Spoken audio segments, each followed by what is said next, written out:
Well, if we don't have to be really hands-on support, we can do stuff like have a 4-day work week. I wanted to do a 4-day work week, so I was pretty sure the team did as well. And it worked out splendidly for us. And there was really no material difference between the progress we made and the growth that we had when we just focused on those 4 days and enjoyed the rest of our time.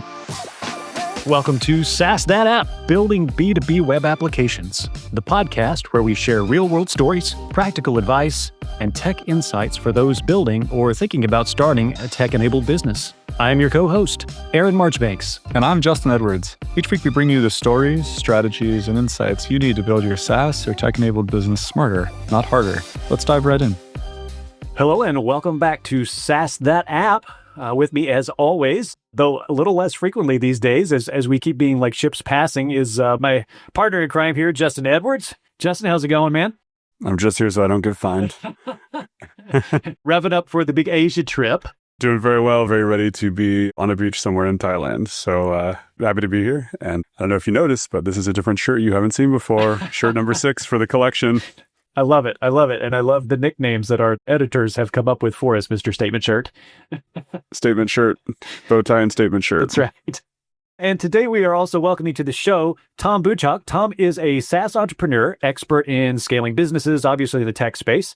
He is principal at Reach Frequency, where he advises and coaches business-to-business SaaS founders on leadership and growth strategies and all kinds of stuff like that. Also the former CEO and co-founder of MailCharts, which is a platform that revolutionized the way e-commerce marketers optimize email campaigns. So after kind of guiding MailCharts through like a decade or more of growth, innovation, Tom led the company to a successful acquisition by Validity Inc. in, I believe, 2022. And from bootstrapping that product to leading a successful exit, Tom has a lot of experience and lessons of the road, if you will. So we're excited to have him. Tom, welcome to the pod. Thanks, guys. Thanks, Aaron. Thanks, Justin. Happy to be here. Good deal. So we'll just kind of jump right in. Obviously, your career is long. It spans from well before MailCharts, but also up to currently coaching SaaS founders today. So what kind of sparked your journey into the world of SaaS and what keeps you passionate about it and helping people in that space today?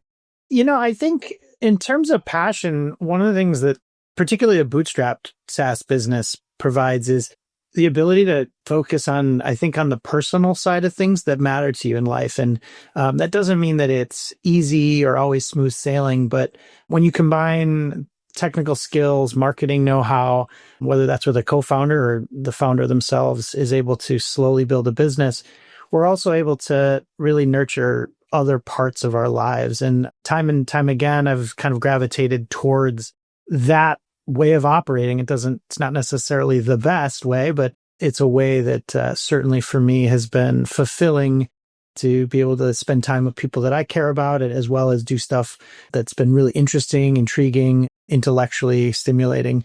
I think the time and the place that we've all had our careers, that SaaS and being able to start a business with such little capital, I'm really grateful for it, and it's been really rewarding. Awesome. Was there something in particular that kind of tipped the scales away from actually being in or developing or working in a SaaS to helping other people who are trying to work through that space? Was that just like a natural evolution, or was it just like, yeah, I'm kind of tired of dealing with the building side and I want to work more on the people side? Most definitely being tired. I think, as I said, easy or smooth sailing are not words that I would ascribe to running even a great business that founders love and love running. I have a lot of appreciation and respect for those of us, but those who are continuing to run their businesses. And after, as you mentioned, almost a decade with MailCharts, my next step wasn't immediately to jump into the next product idea or business. I think I've heard David Heinemeier Hansson say, my best idea that I have today is Basecamp. I don't know what else I would work on, so why would I not work on Basecamp? I bring that up to say that I don't have a best next idea. What I do want to do is stay involved with the other parts that I mentioned that make starting, founding, running, scaling a business so rewarding. And for me, I had a really great coach through most of those years at MailCharts. His name was Clive Crooks. And Clive played an absolutely essential role in helping me keep my head on straight and kind of solving those battles between the ears and between our heads. So being available and being a companion or a resource for founders in a similar space is something that I really enjoy doing. And it also fits kind of the type of work that I want to do. So did you start on like a more traditional, like having a job early on in your career and then move into mail charts, or were you directly, was that kind of where your journey started? Yeah, it's a good question. So I was a producer at an ad agency. So I was an interactive producer. We can get kind of technical or kind of have some fun with the technical side of things on this, but one of the things as a producer is at the time, a deliverable for us with clients was banner ads. And through Flash banner ads, I would learn how to do a little bit of programming. At the backing language for Flash was something called ActionScript. I remember it well. Yeah, that's right. And later I left that job but I continued being kind of a freelance producer, but also being able to tackle some smaller projects. I got an opportunity to work at an ad tech company. So I was no longer building banner ads, but I was helping build tooling that produced those banner ads, if that makes sense. And a really important boss of mine at the time, so I did have a job throughout this, Justin, was a man named Anthony Yam. And Anthony kind of let me learn how to program. And that was ActionScript. Something that happened in that time period is Node.js emerged as a platform that you'd be able to control the computer and run a server and do kind of system programming, not low-level system, but be able to use JavaScript or ECMAScript to do things that you certainly couldn't do with Flash. And so my skills there were able to translate over to something that was pretty hot and interesting at the time. That kind of ended up transitioning into freelancing and doing as much node work as I could handle. And it was a really fulfilling time for me.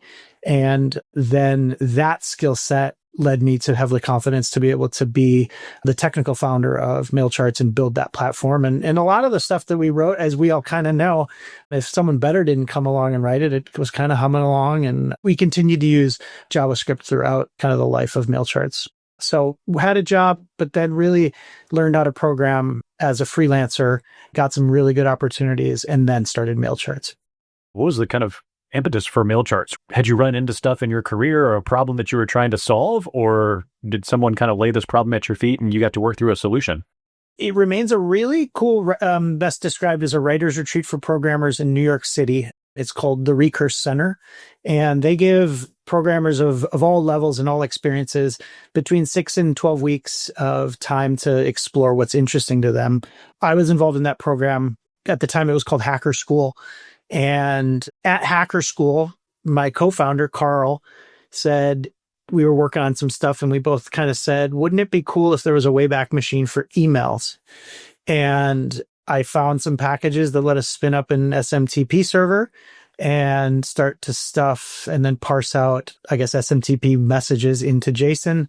And we said, well, let's sign up for some brands' emails and see if we can store them. And that was really the main thing, is a Wayback machine for emails. And then from there, we received those emails. It kind of worked. And then we kind of more matured that platform. And then said, will somebody pay for it? And then kind of continued that. Let's try and see how it works. Starting our company kind of within the walls of Hacker School, one of their core ethos is never graduate. And what they mean by that is always be learning, always be tinkering, always be exploring. And we carried that with us on the technical side of the business.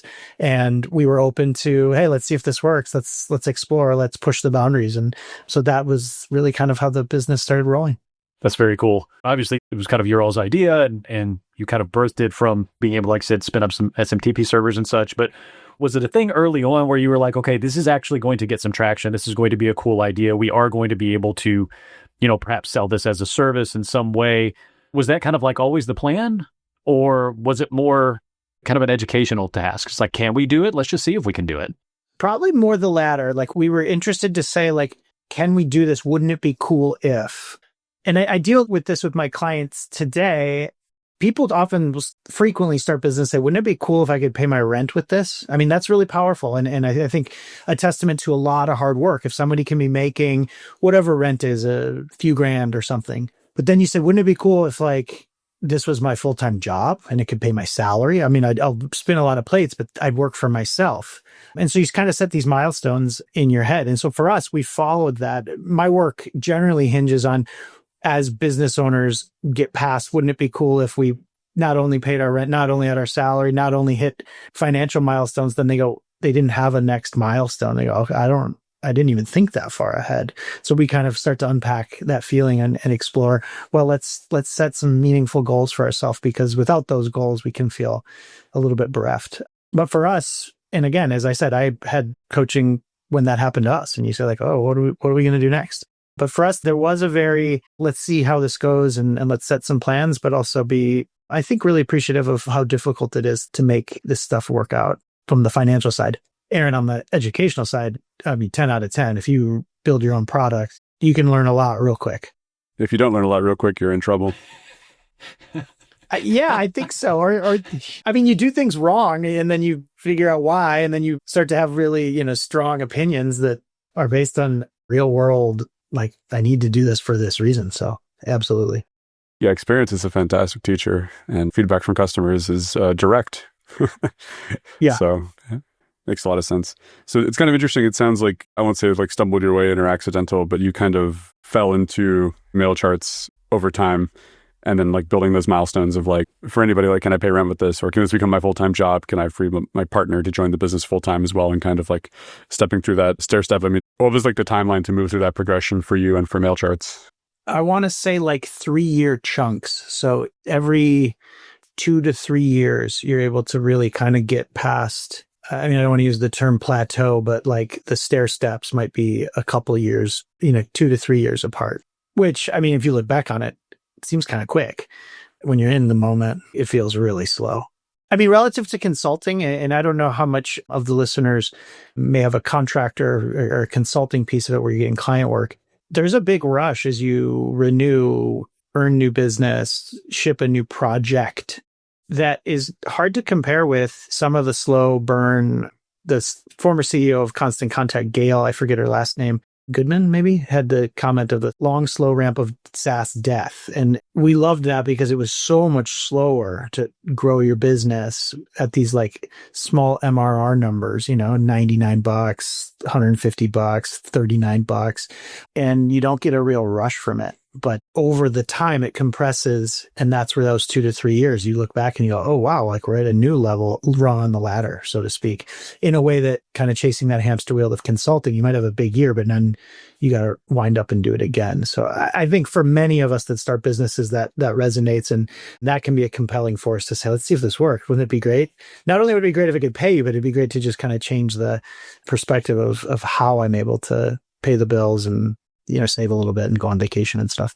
I really like the point that you make about the different business models between consulting and building and running a SaaS, where consulting kind of feels like running around lighting bottle rockets, where you light it and then it has its moment and it's done. Whereas building a SaaS is more like getting a flywheel spinning or starting an engine or something, where it's like you're kind of building the machine that keeps running. You don't have to continue to run around and light bottle rockets. And you don't have to. You do, but you don't. And I think, I don't want to say there's a loneliness when you no longer have any bottle rockets to light, but you miss them. And you understand that there's definitely a little bit of a grass is greener. I don't mean to say that I would trade a profitable SaaS business for a agency, but I also would say that it's not quite as clear. And there are some differences that work better for some folks than other, depending on just how you're built and how you think. Do you see people who get hooked on the rush of being important and hooked on the rush of landing the next contract, and doing something that's a little bit like slower is hard for them to switch into? I think it's when things aren't going well on your SaaS business, feels like there's less levers to pull. And that would be something that many people struggle with. So if there happens to be, and I can speak from experience, if you have a month or two of contraction or an extended period of contraction, there's not really this like quick thing that you can do to build pipeline. We were a product-led PLG company. It's very difficult to just turn things around or build pipeline really quickly because it takes time to navigate or to kind of point the ship in the new direction. That can be, I think, for not just some people, I think for everybody, when that happens, that can be like a bit of a punch in the gut. And you miss the days of being able to drive new business quickly, maybe even change your service offering or how you talk about yourself. The compelling part of a SaaS business, the resilience of it, also means that the resilience is a byproduct of slow growth, and strong wood grows slow kind of mentality. When you are in a stressful situation where you want things to change more rapidly, I think you miss the consulting piece. We see that a lot too. I mean, it's nice to have I'll call it more steady, stable income that a product can support, but you also miss a lot of the things that can be fun or educational or interesting about consultancy work where, it's one-off projects, but that brings its own stresses. I'm guessing also that there's probably, part of just the slowness and the nature of dealing with a product-based organization is when that happens, you get your retraction or you get some hiccup or bump in the road. You also then have to spend a good amount of time trying to identify why. Are we being beaten on our offering? Have we priced ourselves out? Are people not as interested? Is this more of a seasonal thing than I thought it was going to be or something like that? And then I'm assuming once then you've identified, then you can make that next step forward or course correct, like you say, but it seems like a longer, slower process. It's longer and slower. I think like being able to identify the source of churn let's use churn as that example. It can be a variety of factors. And frequently there's like a variety, it's like death by 1,000 paper cuts rather than some big item like, oh, we just need to change pricing here. There's a variety of kind of go-to-market, all-encompassing things that do take time and attention. And between founders, like our favorite thing is even, and this is across any type of business partners talking about pricing, how to price contracts or price your software is like this highly intellectual comment back and forth, like feels like there's never a conclusion discussion. And in some ways you relish it, but in other ways, part of that is because there's just so many factors that can go into it.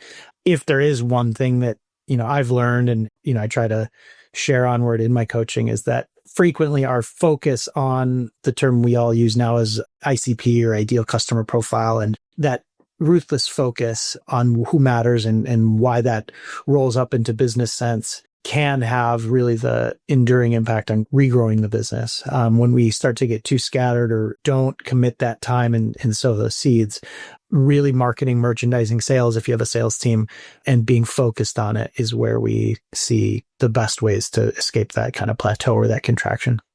I want to tear into something you said just a moment ago. We just had Tom Hunt from Fame, who's our production company for this podcast, on, and his episode was very heavily focused on product-led growth or PLG.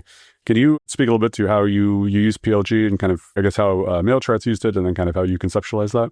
Yeah, so for me, just to make sure that definitions are lining up, product-led growth for us meant that we were able to get users to come inbound, and then the product itself would convert users to customers. And many people may do that through a trial, and there's some window of time, and then they convert. For us, it was a freemium model where there was a free tier, and then you would get blocked functionally from doing the paid feature or the paid part of the application.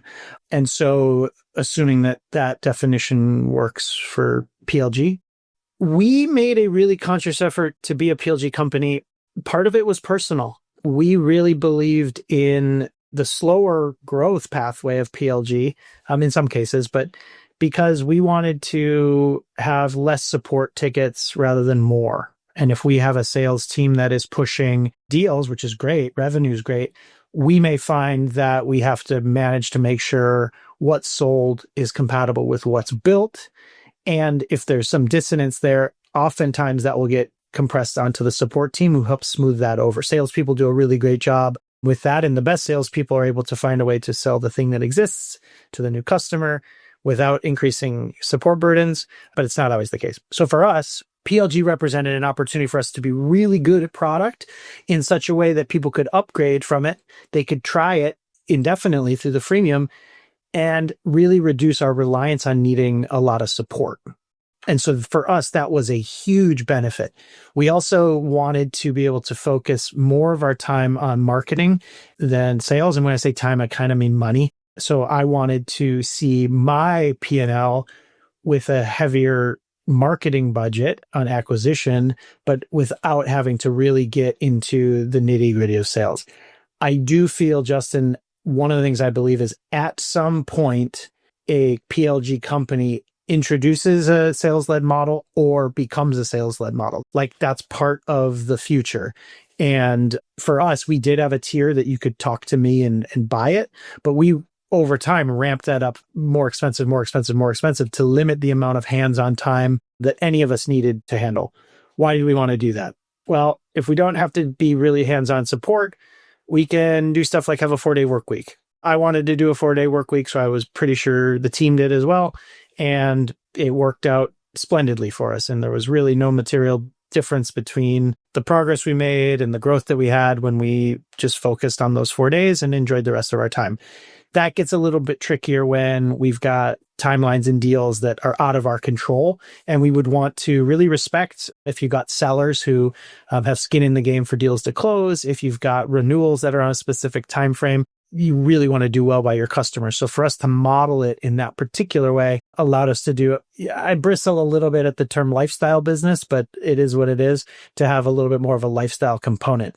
So in exchange, we would be doing little things like trying to find those themes in the application where there'd be the best chance for an upgrade, understanding like minutia about the customers. And it frequently wasn't the craziest feature that we would, or the latest release. It was something small like, charge for when they want to download and export an image rather than we spent a lot of times building, the name of the company is Mail Charts, and we wanted to have good charts, good reports.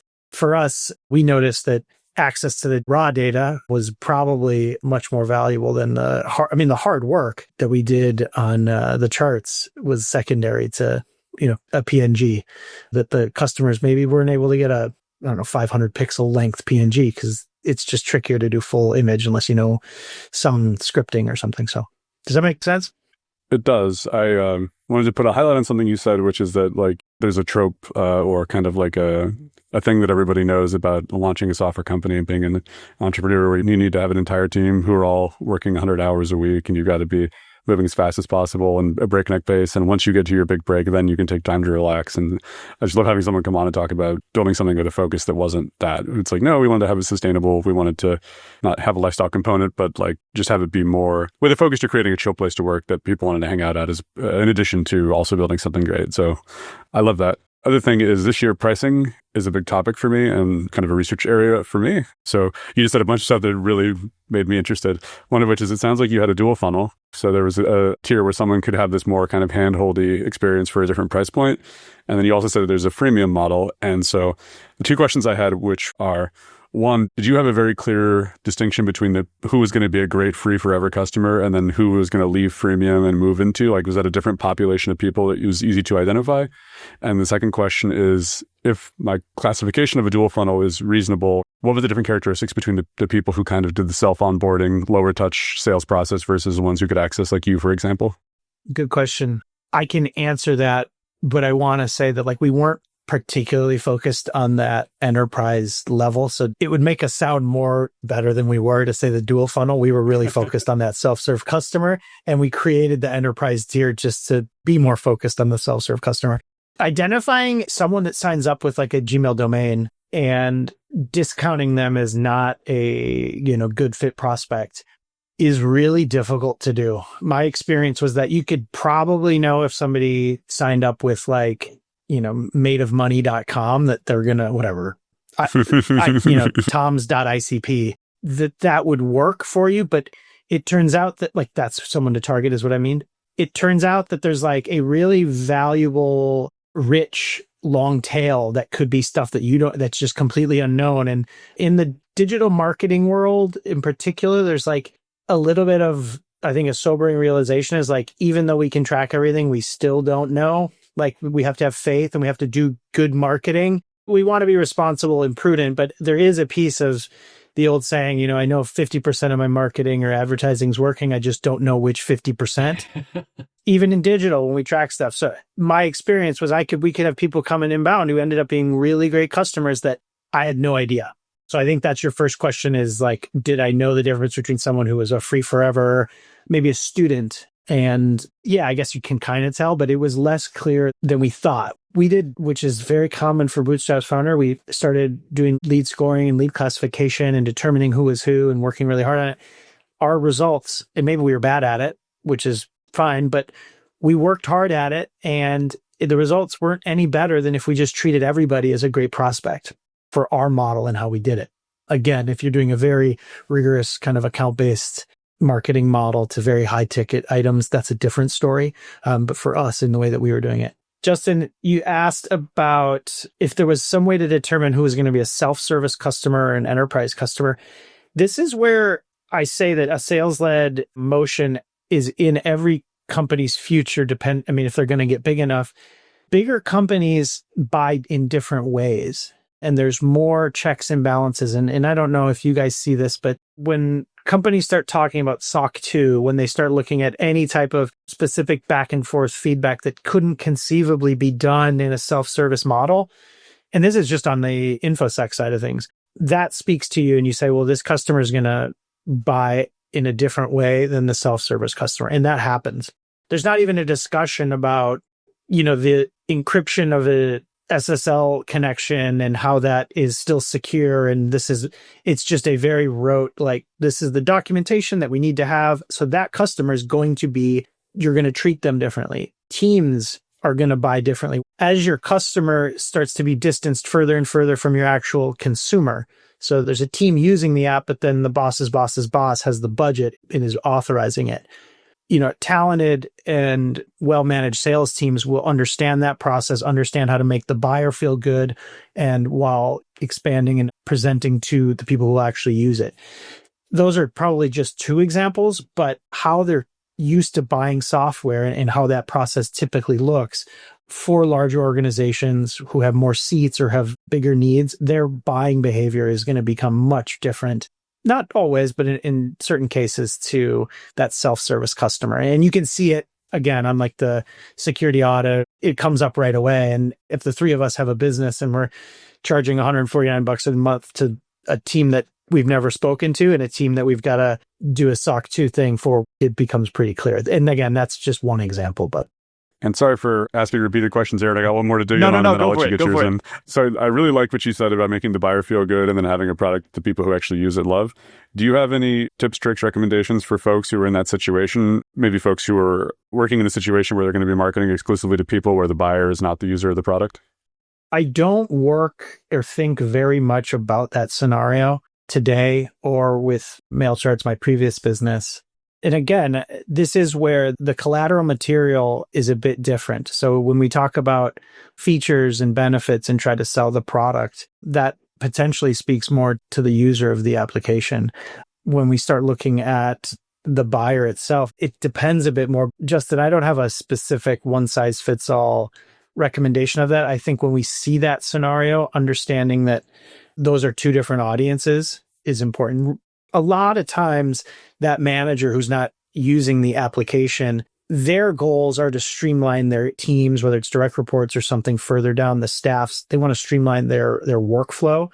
And then they're also going to have specific budget constraints or budget opportunities for a given company to explore and to understand. And so there can be contraction or expansion at that level that's going to come from showing how the consumers have used, how the users, but the staff is using the app, their reliance upon it. So if the staff is reliant on it to do their job, it makes your renewal or your upgrade to a paid plan much more straight line because software is going to be far cheaper than people.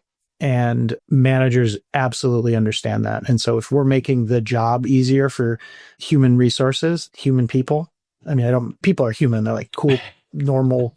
It sounds weird to say this, but software is a really powerful lever for productivity and for people to do a great job. And so if you're providing that solution and a manager is able to understand that, it becomes a pretty clear ROI positive when they look at the resourcing for their budgets or what have you. I hope that is at least somewhat of an answer for you.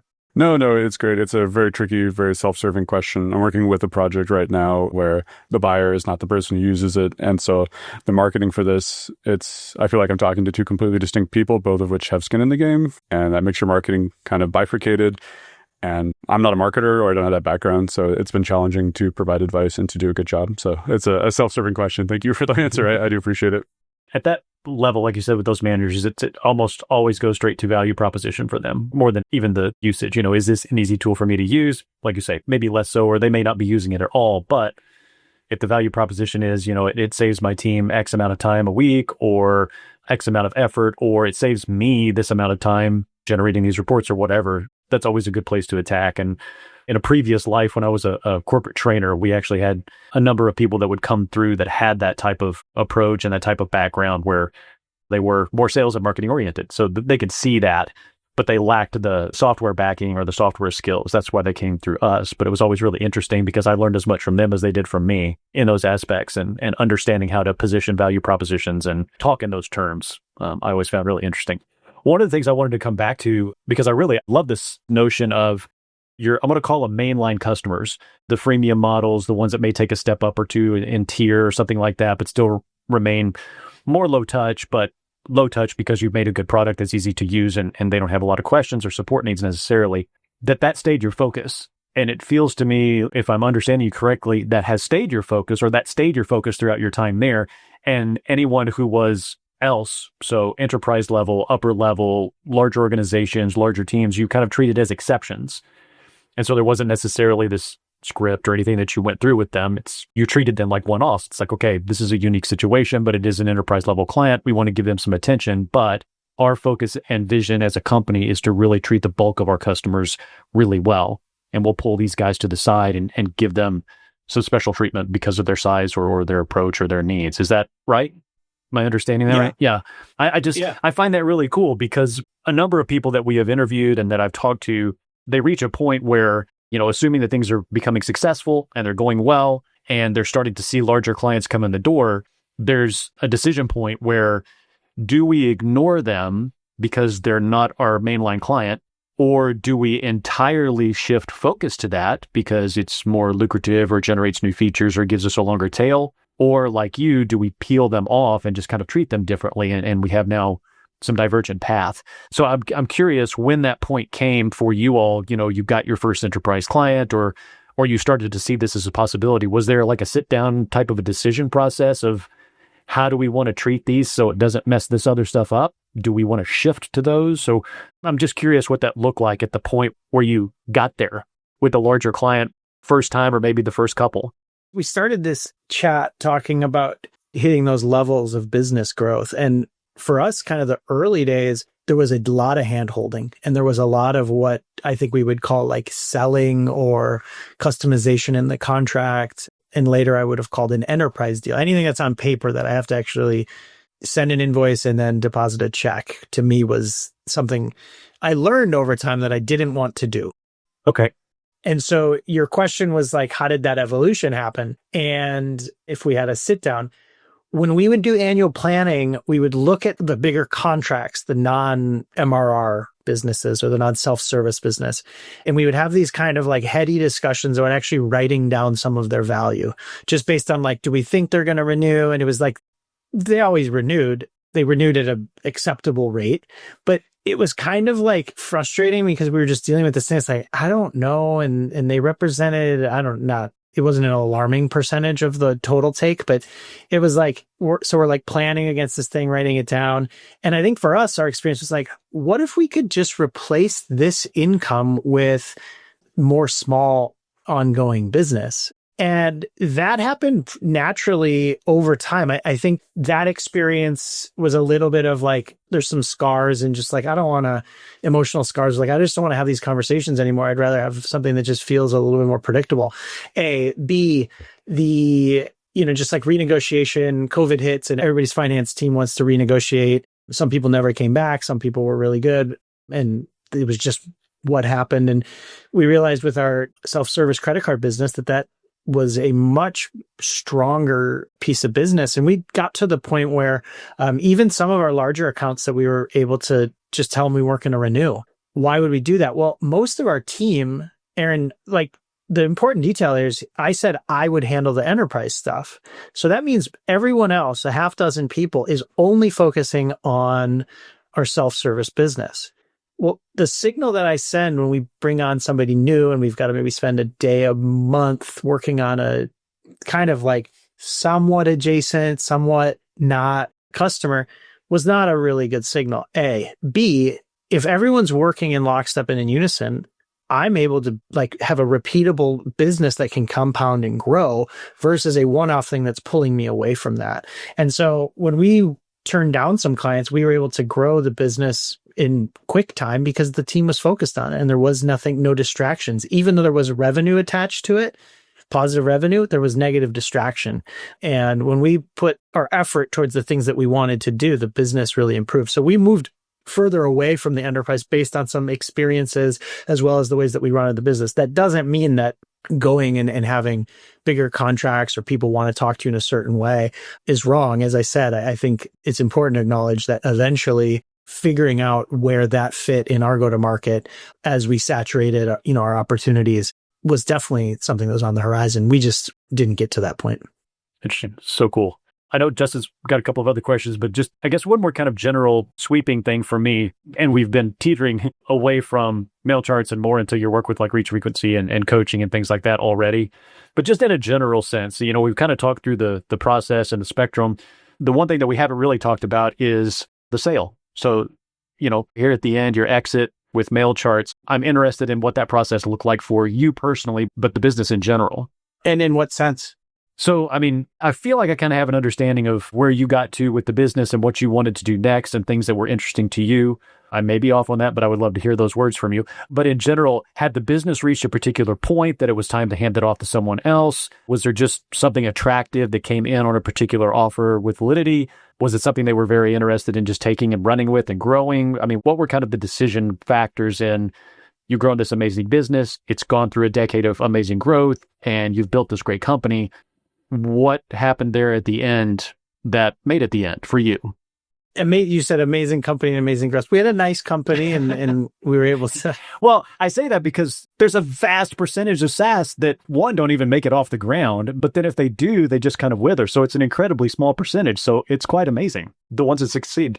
It's amazing. People that are out there making a couple grand a month, that's hard to do. And I said that earlier, but I really mean it. And you're absolutely right, Aaron. It's really, really hard to do. So in that sense, yes, that I am really grateful and thankful and feel really lucky for that amazing part of it. But a big part of what I do and how we ran the business is kind of the antithesis of the news you see out there, the influencers about how things are, lightning in a bottle, or everything works out so rosy. And if you just do these 3 tricks, things are going to work. Like, that wasn't ours. Ours was like, do these 3 things and they all fail, and then like decide what we're going to do and have to do another one. And right, it's like, it was real work and it was real honest, and not that those were dishonest, but it was a real business that took time and energy and felt slow a lot of the time and didn't feel like the things we'd read about. And we'd always wonder, like, I'm either crazy or the things I'm reading are crazy, but it can only be one of the two. And so I try to just level set and say, like, there's still some realities to running these businesses that I have a lot of respect for. So we were making all of these decisions to really optimize the business. And when we look at something like exit planning, they talk about standard operating procedures. They talk about clean books. They talk about having a clear org chart, various levels of responsibility. And I was doing that at MailCharts because it made running the business better. So it turns out that the more efficient your business is, the more attractive it theoretically could be to a potential buyer. Many people who run businesses similar to mine, clients of mine included, buyers come knocking frequently, and some of them are more well-polished than others. I think it's more common that you get a tire kicker and you learn after a few of, oh my God, this could be it, that you learn that most of these people are not serious, or if they are, they're trying to get you to lock into 100% private stock with earnouts, and it's probably not a good opportunity. My experience was exactly that. And I started to build muscle memory to say, hey, thanks for the opportunity. We're not for sale. The team at Validity is very professional, very serious. We knew of them because they were a customer of MailCharts. So we had a relationship with some members of their team, and they responded back to my reply that, we're happy doing our thing and we're looking to grow this company on our terms and not sell it. And the team over there said, let's just have a conversation.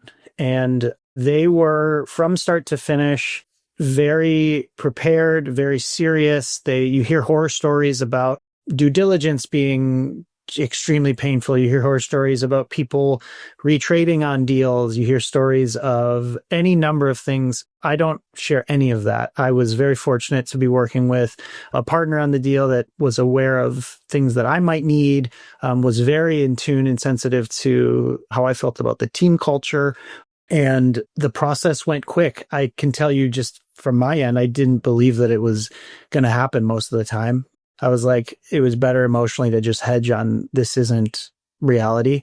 The best advice I can give to anybody running a business is that helps you quite a bit during an acquisition process, because for me, the status quo was running my company. And if that was what I continued to do, I had put myself in a position I really enjoyed it. So after you sell a company, the one thing they don't tell you is you don't have a company anymore. I guess they do tell you that, but like I miss that. And I think that speaks to why I'm doing what I'm doing now, is I get to work with folks who have a company and can use a little bit of advice or a little bit of a shoulder to lean on. But functionally, they've got companies, and I really want to let them know how much I enjoyed that, loved that, cherished it. But I felt pretty good about my plan B, which was to keep doing the thing that I loved. And the Validity team was aware of that, and there wasn't any confusion. And it was a very serious, very professional, very well run, as far as I can tell, operation on the buyer side as well. They were germane to our world. They've rolled up a number of companies in the email marketing space. And so for them to be interested and motivated to bring MailCharts into their family over the years is something that we were like, wow, that's pretty crazy. And so hopefully that answers the question. It does. No, that's fantastic. That's really cool. It's a dream for a future podcast, is to have an exit episode where we bring in a bunch of people who've sold and tell our stories and compare notes. So I'd love to have you back for that if you're open to it. Yeah, absolutely. People love the exit stories. For me, the biggest thrill was running the team and seeing people succeed. It was like, you'll hear Rob Walling. I mean, his talk he gives is when he sold Drip, it's like the bank account number was bigger, but everything else was that was the only thing that was different. It was just a number. It was an integer. I think that can come across as a little bit confusing for folks. But the point being, like, emotionally, as people, it's not quite as thrilling as some of the other parts of running a business or having a company. I think that's one of the reasons I'm interested in it, is like there's just not a terrible ton of people who've been through that. And then I think like there's a lot of people who are chasing that moment. And I think talking to people who've been there and can kind of shed some light on it. It's an interesting take. Exit Strategy, which just came out from Rob Walling and his wife, Dr. Sherry Walling, is fantastic. Just finished reading that a few weeks ago. And I wish I had read that before going through my own journey. So wish the book had been written at that time. Yeah, all the stuff you learn afterwards. Yeah. Along with pricing the exit and setting up for exits and the emotions related to post-exit are all top of mind for me this year, just as in my own personal series of autodidactness. Since you brought up Rob Walling and we are coming to the end of our time here, I did want to mention we kind of got connected via MicroConf, where we were both members and participate in that. Can you speak a little bit to kind of what being part of MicroConf has been like? And I don't know if you've been to conferences or any of that, but do you have a take on MicroConf? I do. I mean, I wish there was more MicroConf people or more MicroConf events. I don't have a ton of exposure to the other side of the SaaS world, the more funded churn and burn and see how fast you can go. I've been largely either working for myself or had bootstrapped company. I had another small one prior to MailCharts, and seeing the work that the MicroConf team does to be a resource, be a community, inspire, and provide guidance to bootstrap founders is really important. I found them really late when I was running MailCharts. It didn't have much of an impact on that. And it's only been since that I'll read something or I'll listen to a podcast occasionally, and I find myself just nodding my head and saying like, yeah, that was my experience. So, like, there's things that could be quantified and explained through numbers. There's other things that any of the speakers, the guests on the show, or people that in the community can talk about that's more of a qualified just feeling. And I say like, yeah, that is true too. So that's a place that I like to hang out. I like to see people doing great work. I just sent a note today to someone that I think is going full time on their gig. It was kind of a side hustle, or it was that they were growing it while they had their full-time gig. And that's the type of energy that I'm really excited to see. So I've been to a few events. I'm actually going to be going out to, depending on when this pod is released, there's a MicroConf Europe in Istanbul. Are you guys going? Unfortunately, no. Okay.